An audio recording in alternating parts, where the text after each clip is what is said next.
Good morning, everyone. Welcome to American Scousers Morning Coffee or Tea with American Scouser on a Thursday morning where Daffy is in the house as always because Thursdays are his. Was not going to do a show this morning, actually. Scheduling errors and stuff like that. Still probably can't do the full hour that we normally end up doing, even when we say it's going to be a short morning show. But figured I would jump on, go over some of the stuff.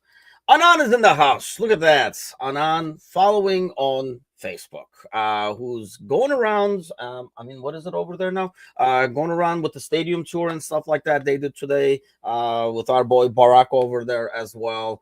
Of all people, we ended up sending these two over there. But what are you going to do? We couldn't pick and choose who we were sending. So there is that. But good morning, Sir Z. Not a lot to talk about. It's just a lot to admire. We'll just put this up here, I figured, and then we'll just look at it for like 20 minutes or so, and then I'll call it a show because it does not get any better than that. So 13-point lead. I mean, this is what we're waking up to this morning if you didn't celebrate enough yesterday. 13-point lead. Arsenal do have a game in hand, but I mean, so still, and that game is actually Chelsea. This kind of went back to the scenario where we had a game in hand, but it was like an Everton game, so it was a tough matchup and it wasn't a guaranteed, especially it was away last game at Goodison and all that kind of stuff, so it was not a guaranteed 3 points. So we kind of like they find themselves in a similar situation, except they're going to be playing Chelsea, so that's, it's a London derby, and Chelsea will put up their best fight. I think one thing Chelsea does have going in a matchup like that, while their defense is suspect, well, so is Arsenal's attacking, and Chelsea can get goals. They have a bit more of a danger that they can hurt Arsenal on the counter and stuff like that. But honestly, it doesn't even matter. And if they win that game in hand, we're talking about 10 points. With the goal differential, we're talking like 11 points. So with 10 games to go, and like I say, we keep going back to this, that it's not only the points and the number of weeks and it's not just math. When you look on the pitch for both teams, you just don't see a way of Arsenal coming back. But one thing I wanted to address this morning, a few things actually. One is Arsenal fans crying up a storm.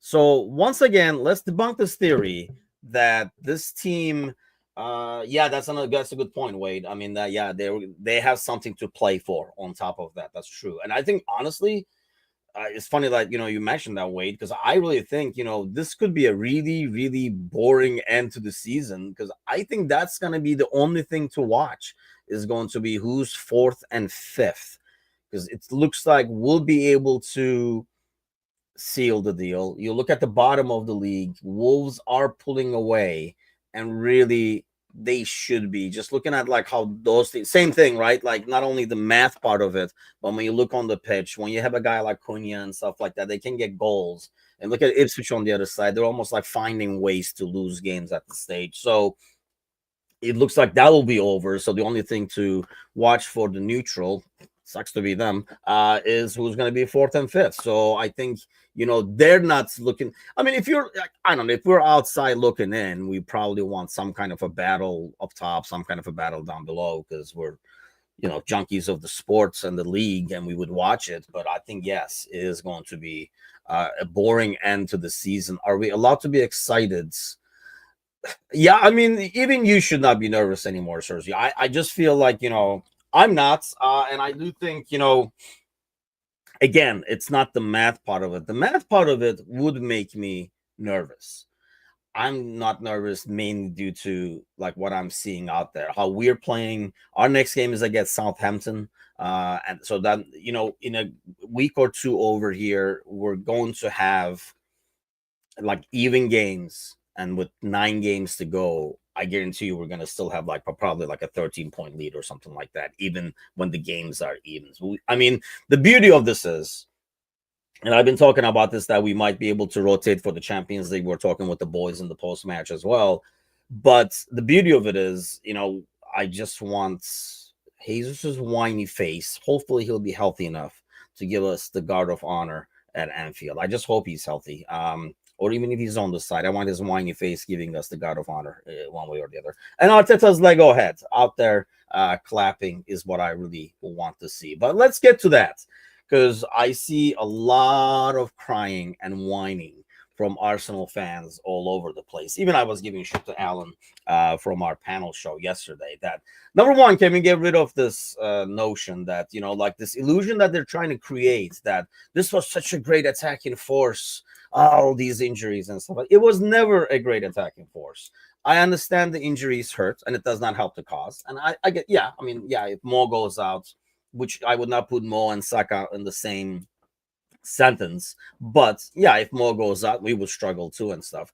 But at least we can say, hey, when everybody was healthy, we were really rolling, scoring goals. This was set piece FC. So let's not forget that and act like they were scoring like 4 goals a freaking game early in the season. Now that they have injuries, they can't score. So let's get rid of that, because they've been like harping on that. Remember, for a while, for a month, it was because Odegaard was out. Oh, he's the key, he's the guy that makes things tick and stuff like that. Well, there's no tick in there. So, and the second thing is, now the crying has become, well, enjoy the title while we're having a down season and City is having a down season. First of all, City having a down season, yes. Arsenal having a down season is the norm, first of all, in the last decade. It's always like, trying to keep up with whoever is on top. They're the ones who bottled it. Was that last year when they went and played for a draw against City? And instead of going at City, who was vulnerable at the time, because Arteta was too scared to go at City. And then we said at the time, yeah, this is not good for you guys. And here's another thing. Don't go around like you won the league in September, October after games, taking photos and stuff like that. That's what Odegaard was like good at. And then come back and like start whining now. Because honestly, we don't care. I mean, we play our game and, it's not like we're backing into the lead over here. This team has only lost once all season. 66 goals. Nobody gets even close to that. And then 26 conceded in that. So 40 goal differential. So nobody gets close to that. So this team more than deserves to be up there. It's not our fault that nobody else can keep up. Am I supposed to feel bad for our title run because Arsenal is not good enough to keep up, or CD sending it down here? You know what? That sucks to be you guys, I guess. I mean, you guys shouldn't have sucked. We didn't make you suck. We did when we played you. But by the way, can somebody confirm this? There's no way this is true. But I saw a tweet yesterday, and I think it was shared on our Discord channel, which I should actually post the link to the Discord channel. If you're not in our fan channel on Discord, I just posted the link in both the YouTube chat and the Facebook chat.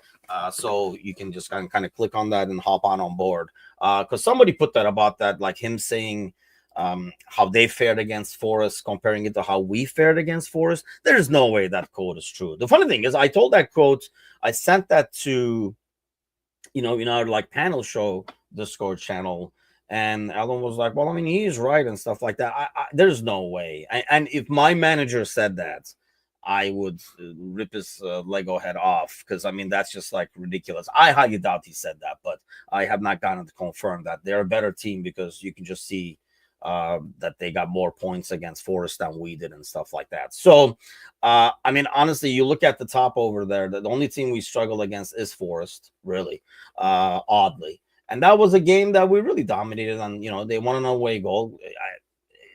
It wasn't at the time. We didn't say, "Oh, that's a fair result." We didn't. There are some games where we've had draws and we've said, "Look, that's a fair result."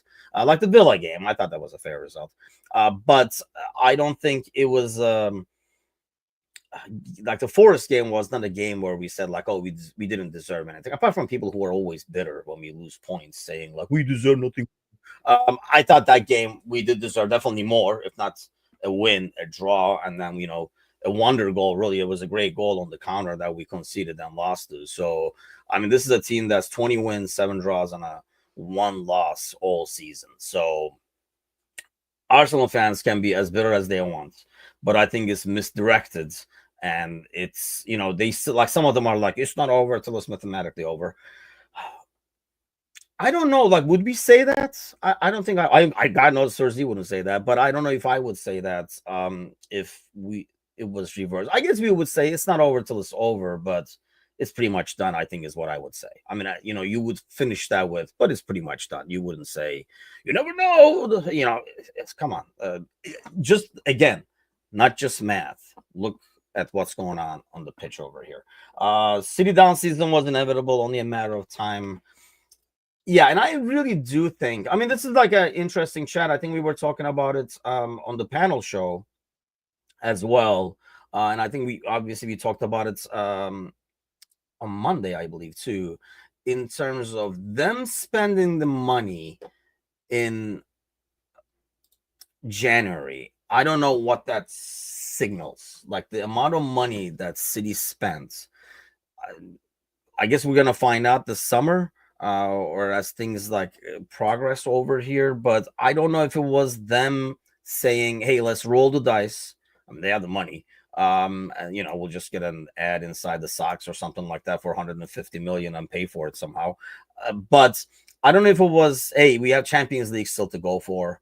Not in terms of qualified. I think they will easily qualify for the Champions League. I don't think that's going to be tough for them. But in terms of like making a run at Champions League, I mean, they had like Real and stuff like that. So I don't know if that's what it was. Let's give it a good roll and because that's the only thing we have to go for.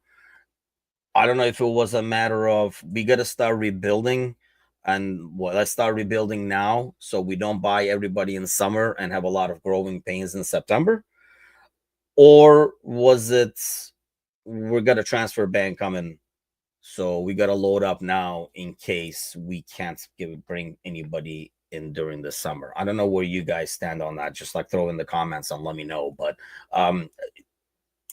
I'm more the last one probably. But even though like when we were talking on the panel show, Sully was talking about that. And that's actually, if that is what they have done, that's pretty darn smart for a club that can afford to overpay, because in January you overpay. I mean, it's automatic, 10%, 20%, you name it, but you are paying more of a premium because obviously you're taking away from a club that's now without that player, for one. And two, in most cases when you do transfers in January, the need is very obvious. I think that's, we've struggled in the past trying to get a center back. Arsenal did struggle because obviously, like in terms of getting a striker, because everybody in the world knows you need a striker. So when you're going out shopping for a striker, everybody says, "Yeah, you need one, don't you?" Yeah, well, that 20 million guy, well, now he's 40. And so automatically that premium is on there.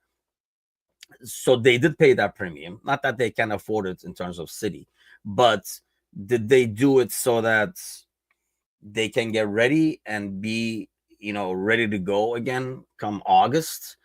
Or they just know they might not be able to sign these guys in like June and stuff, because they're going to that thing too, right? The whatever the hell that tournament is, I think they're going over there as well. So if they are, I mean, more power to them, I guess. So that's like even less rest their guys will get and all that kind of stuff, and less time that they will be able to work with the team and stuff afterwards. So because obviously when these guys go to the tournaments, they come back later because they're given some time off to have some freaking time off, and then they start the season later. I mean, we have the same thing anytime there's a Euro or a World Cup or something like that. So it'll be interesting to see why they did it, and we're not going to find out probably till probably like summer, whenever this Premier League thing comes. I mean, maybe they know there isn't anything coming, so spend away, or they know something is coming and they have to pull the trigger early to make sure they get in some young guys. Even then, I think that team is going to have a lot of turnover. So it's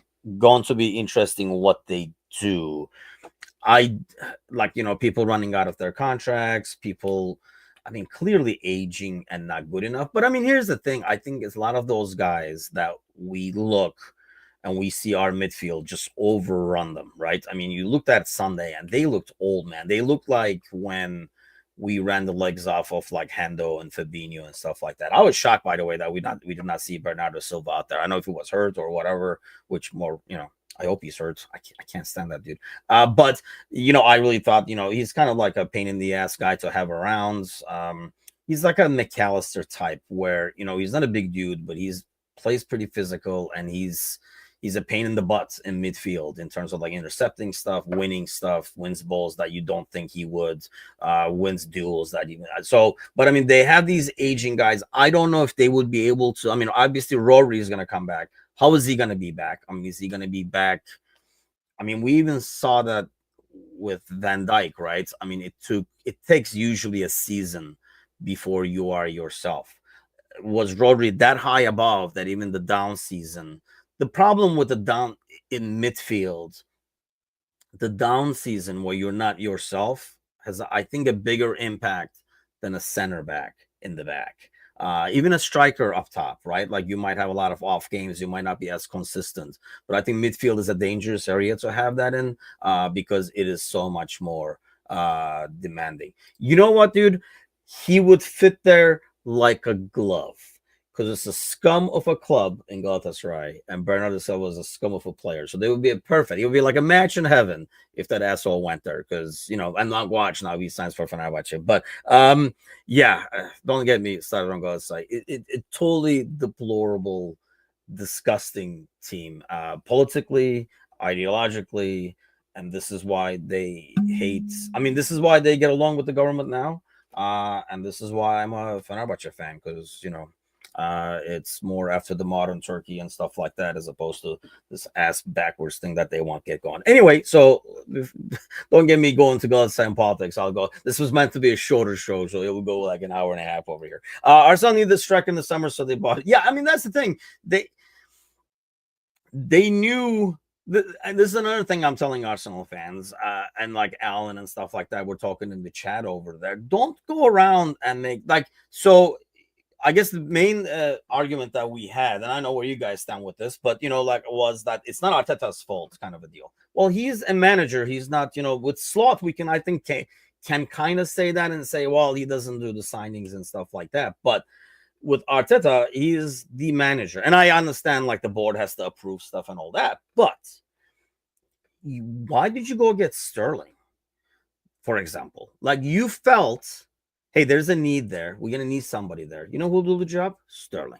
And then you brought Sterling in there. And now you're starting your center midfielder over Sterling in your attacking force. So don't ask me to feel bad for you when you made those moves. I keep going back to this. And I've said this probably 1,000 times, so kind of repeating myself. But if you go to the new club and you bring people over from your old club, right? I expect those guys to be key guys in that team. Not good old Zinchenko over here coming in midfield to save the day and see if he can find an opening or get a good ball in the box and stuff like that. Whiny face Jesus, who really has been a failure, except he was on a roll right before he got injured. And that was like a 2 or 3 week period, maybe. It could be a week more, it could be a week less. I don't keep track of his whiny face, but he has not been a success. And then he's bought Sterling, who's worked with in the past. So why would you keep bringing guys in that you worked with in the past? Like I say, if I go somewhere else and I bring guys from my old location, those guys are there mainly because one, they know my system, they know how I work, and they got to pass my culture around the board. Or two, they're going to make impacts that I was really, I came to this new place. I was like, you know what this place needs? A Zinchenko. And then you go get him and bring him over here. And that's basically, they've done some bad moves. They have spent money. I mean, so it's not like, oh, the board doesn't give Arteta money or anything like that. So let's not excuse him out of like the blame over here. Because, yeah, I mean, why did you just sign Marino then? Is this why he signed Marino, you think? Because he was like, we'll run out of strikers. I can put him up top as well, kind of a deal. So, I mean, yeah, the crying from Arsenal fans are, and not all, I don't want to like generalize, but some of them are just bitter. And I love it, gotta love it. Yes, they did, right? They scored. They were like scoring goals like crazy afterwards. Rice, I know who's saying this. I know it comes as Wilmington, but when it's Rice, it's Irish. The Irish are not big on Rice. I know this is Jamie. What's going on, man? Yeah, look, the Rice signing, right, with all the money spent, I think that's a good signing when you can play him as the 6 and stuff like that. But then to keep, like, when you already spent that much money and brought, to your midfield, and then ignoring the top. But I know, like, I was with Footy Fantasy, I mentioned like their podcast, and the Arsenal fan over there was saying, and he does have a point to this, and we have this on our end with Nunez, right? When you can kind of go roll the dice because I thought this was like a really good point, and I was like, you know what? Yeah, in terms of money wise, I mean, Rice obviously is the exception, right? Because he had the tax, the English tax, even though he's Irish. The tax and the resume and everything like that, and the demand to get that price point. But overall, when you look at the back line, like right back, left back, midfield, and stuff like that, you can go out there and shop. Ah, there you go. There he is switching. What's up, Jamie? Yeah, he has not been, and I think they try to use him as like an 8 and stuff like that. Maybe he's not. He's more of a 6, I think, than an 8, especially in their system. And he's not a guy who's going to unlock teams. Like he's not that player. He's a really good Henderson. Like, right? He's a more skilled Henderson. Is that fair to say? Like, you don't rely on him. You rely on his work rate, winning the ball, making smart decisions with the ball, but you don't really rely on him to make that like pass between the lines and stuff like that as much. Bit more progressive than maybe Hendo, but not that much better attacking wise compared to him. But I think you can get those players for like 30, 40 and stuff like that, 20, 30, 40, 50 million in those spots, and you're fine. Whereas if you go for a center forward, a top-notch one, I mean, they tried to lowball for Watkins, and what they like offer 40 or something like that. And I mean, that was a bad timing too. If they go after Watkins, I think in January, they might be able to seal the deal for like 50 or something like that.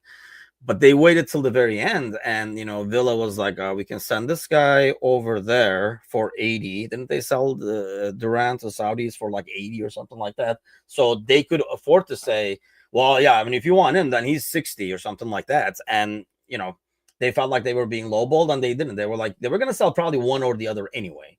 And they got the more money, and they kept their Watkins, who's more of like the club guy than Duran. And honestly, Duran is more of a pain in the ass. I guarantee you, like in a couple of seasons, Duran will be out of the Saudi league anyway. But rebuilt our entire midfield for less money than Rice.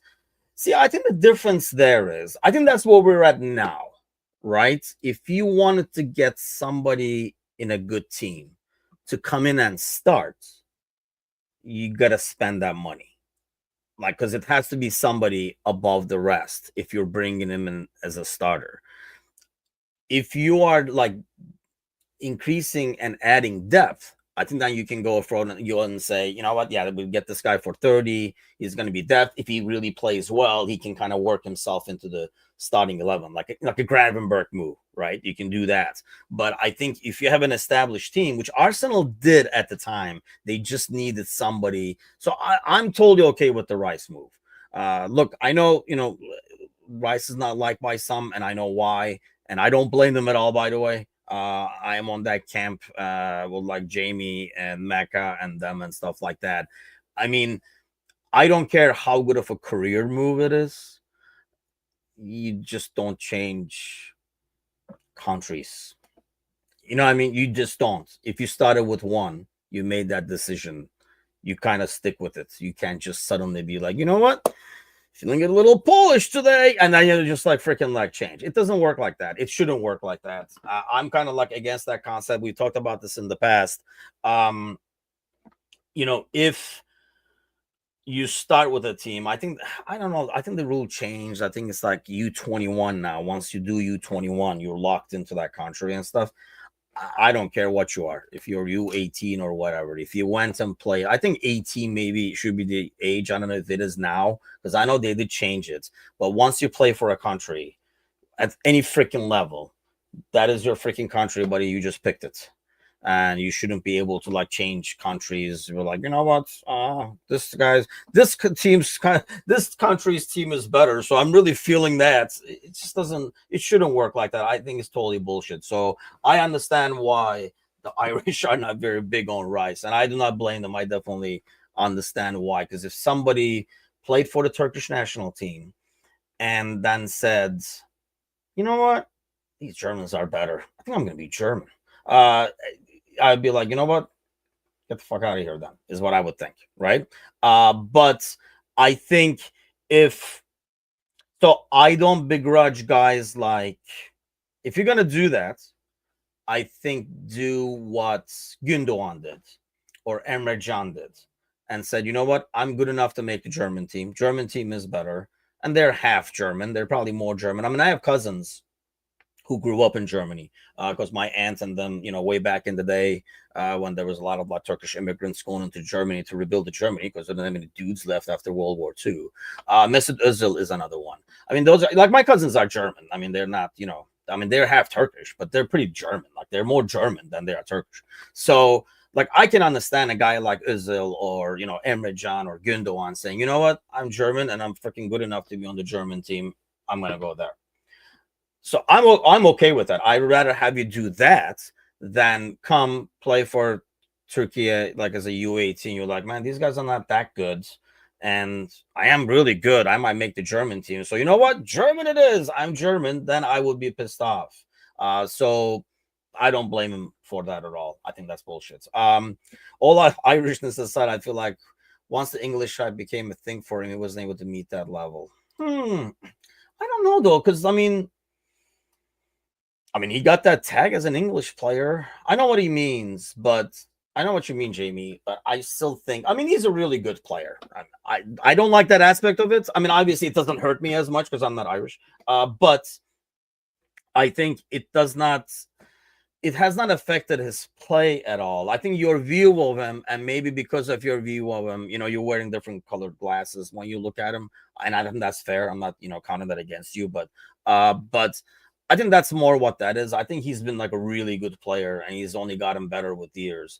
But like I say, I just don't like that. And I think if you don't let that affect how you look at him, and it doesn't affect me because like I know the situation, but it doesn't affect me because I'm not Irish, because I'm not as offended. So did Grealish do the same thing? I did not know that. Maybe they didn't allow low socks at freaking those kick me shin guards that they have over there for like Grealish. They didn't allow him in the Irish national team or something. Stephen Cook is in the house. Morning, gents. We are the champ. I know, man. You've been singing since last week, and we probably should be singing, to be fair. But not yet. Not yet. Yeah, I mean, that speaks to, I think what he got is more because of the player he is one. Add another like 20% or 30% English tax on top of that.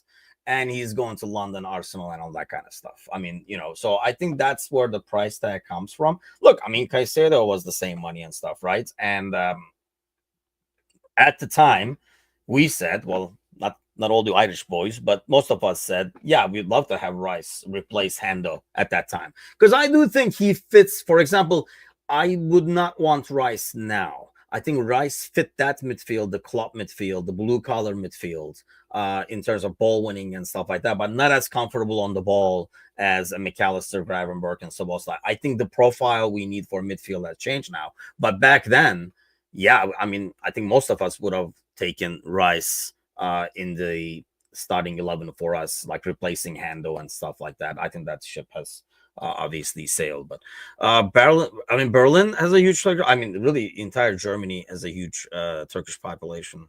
Oh, I didn't know you lived in Berlin. Kebabs and lahmacun every day. Yes. Oh man, lahmacun sounds good right now. Lahmacun sounds good anytime, to be fair. But don't get me hungry now because we got a couple more hours. Actually, going out. That's was part of the reason.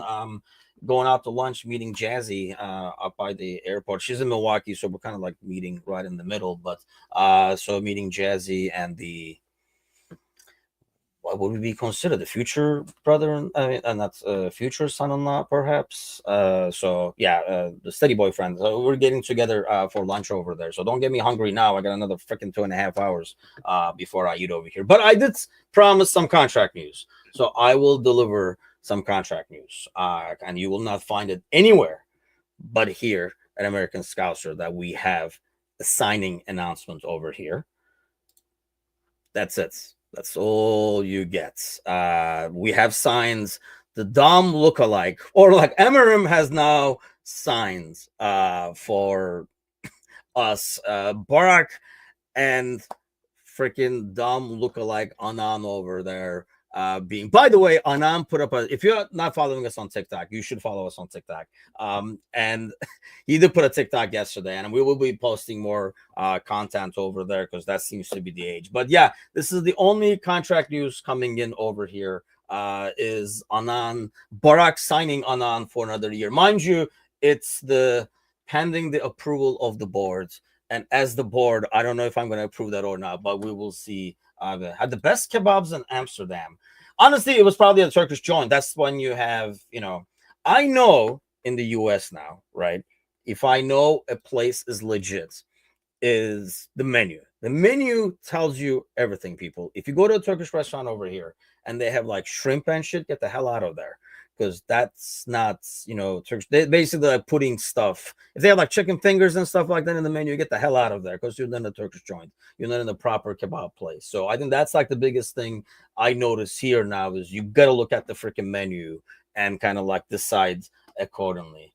Dude, you did not have to put. I mean, if anything, you thought Amarim has changed teams and came over this way because he posted this TikTok and he's hoping everybody comes in and says, "Oh, you look like Dom," because that's what the hair and everything is for. So there were a couple of comments, but he was bullshitting us this morning, saying everybody over there thinks it's like almost like walking around the streets of Liverpool. He wishes they probably think. I told him like if he wears like a tracksuit, like a United tracksuit, and walks around in Manchester, everybody will think he's Amarim, like hitting the streets over there. So. For the burbs, you know what, dude? That's the problem. In Chicago, I don't know any good Turkish locations in the suburbs. We did go to one recently that was really good. There's a couple in the city that are really good in Chicago. But I mean, I remember like there are places where the key is, and if you're from a different country and go somewhere else and try to have the cuisine, the key is the ingredients. So you can't use American ingredients and make Turkish food. So you can tell. I remember way back in the day with Angie, like we went down to, I think it was called Cafe Istanbul. I think it's no longer, so I can talk smack about it. But which I talked smack about them then when they were open. So that's probably why they're closed. But yeah, like we had, like that was the first time like Angie was having Turkish food. And she's like a picky eater anyway, but not anymore. She was. And so we order food, it comes in and we're eating. And I know she's saying it because, like that was like the early days. So she's like, oh, this is really good and stuff. And I was like, nah, it's not. I mean, it's Turkish, but it looks like, you made it's kind of like like Mexican food, right? Like you can kind of tell an authentic Mexican restaurant as opposed to I don't know, Chili's or something. I guess getting tacos over there, there's like it's like night and day. So yeah, I remember like eating it and I was like, yeah, this is not, I don't know, you guys use regular craft to make Turkish food and it does not work like that. So it's hard to find good Turkish joint, but I can send you a couple, Steve, that are within the vicinity of Chicago that we've tried now. We've gotten really good at making this stuff actually, which is really tricky, but because finding the right stuff is the tricky part. But now there's more international restaurants. This sounds like more like a Monday show now. We need the Polish presence of Mateusz when we're talking this much food over here. He called that Macandam would have scored in yesterday's game. Who called that? Anan? Don't say that. Wait, don't say that. I hope it's not Anan you're referring to. Wish my wife was still picky there. Dude, if she's seeing this, yeah, you will be it's a couch for a month probably for you at least. Taco Bell versus, I mean, yes, I think that's like Taco Bell is like a good example. Yes, I mean I mean, and the funny thing is, we had I'm gonna send her like a personal invite. You're like, you're missing out, that you don't even know what you're missing out on. But I had like a assistant Fernando, who I'm still thankful for, who could be up with a PlayStation when back in the day when nobody could find PlayStations. But Fernando, and he's the only Hispanic guy I know who said Taco Bell was great and he really loved. He would get Taco Bell, and I was like, you're like a disgrace to your heritage. Why would you get that? It's not even like Mexican food. Still can't believe we made it. Man, oh man. Yeah, that's how we ended the post-match yesterday when Aaron showed up and said he stopped using the world bottle. So yeah, see, you worried for nothing. And like I say, we said it then, but I mean, obviously, until it happens, it's not as real. But now it has happened, and I feel like, yeah, this is pretty much like a done deal. So it's time to be relaxed and stuff. And let me touch on this. That's why the contract thing was. But by the way, yes, I mean, this is news though. This is news. That Barak. Barak, he does show up on YouTube as well. But you can read his column on the website, because we do a website, with a lot of good writers. So you can get out to americanscouser.com. I don't know how that dude does it, but he does segments, like Barak's corner taken quickly, and he basically, his article will go on still, like basically within like 20 to 30 minutes after the final whistle. That's why it's corner taken quickly. So he must be writing during the game or something. I don't know how he does that, but anyway, he does do it. So you can read his article, Barak's articles over there. Anan, unfortunately, you guys get to see his mug here every Friday morning, and obviously in the pre and post. He was in the post match as well yesterday. So I don't know, man. He shocked me. I almost fell off my chair when, of all people, Bickler said that on Monday. To be fair, the question, maybe City was the correct answer to the question in some ways. But yeah, I don't think there's anything to be worried about now, aside from like injuries and stuff like that. But you have like a very light March coming your way now. Some big games. I mean, don't let yesterday fool you. I don't think it's going to be as much of a gauge to see how the final will go. I almost felt like, like in the NFL preseason, like everybody runs vanilla plays, like on defense, nobody blitzes and stuff like that, because everybody's saving those plays, and, they don't want that stuff on tape. It just felt like that yesterday, especially after like the second goal came. But even after, like, even at halftime, like they did not really, I would think if they really wanted to win, you would think they would put Gordon on the left and have him go at Trent, like a bunch of things they would do. And yeah, not having Isak hurts as well. But I think even with Isak, it just felt like they were holding some stuff back. Honestly, more than Isak, I think the difference is Joelinton in midfield. He gives us a much harder time. He gives most teams a lot harder time because of the physicality, his pressing and stuff like that. But hey, it is what it is. You play against who's out there, and you beat the hell out of him, and you get the 3 points, and you keep going. And that was like a very comfortable win. Like I was saying in the post match, like part of me, my nature wants to be nervous, but my brain is looking on the TV screen and be like, dude, like there's nothing to be nervous about. But that's that inner battle I had going yesterday. But yeah, either way, I mean, it looked like a very comfortable one yesterday, kind of like Sunday. So this team kind of came through. I think, Slav was talking about this yesterday a little bit, how it's kind of like shut up the people who were like kind of doubting it, the Aarons of the world, but they will kind of like quiet them, calm them down to see what this team is capable of. And now they're going to get rest. Can I send 2.5 minute audio? 2.5 minutes. That's a long time, man. Send the audio though. What the hell? Let's check it out. Let's see what you got. Hey, I mean, you should be for the tributes. Okay. But yeah, I mean, hey, send it anyway. Honestly, like I post a link on the we post a link on the Discord channel. So if you're on our Discord, we do post it over there to like it's some of the pre-matches and post-matches and stuff like that for people to come on and like give a couple of minutes of their take and all that too. So do hop on there. But that'll be it for today. Another day, like you wake up in the morning, we're like, was that real? Hell yeah, it was real, because you look at the standings and it is still there. But 13 points, as you can see over here. Let's get it confirmed again. 13 points.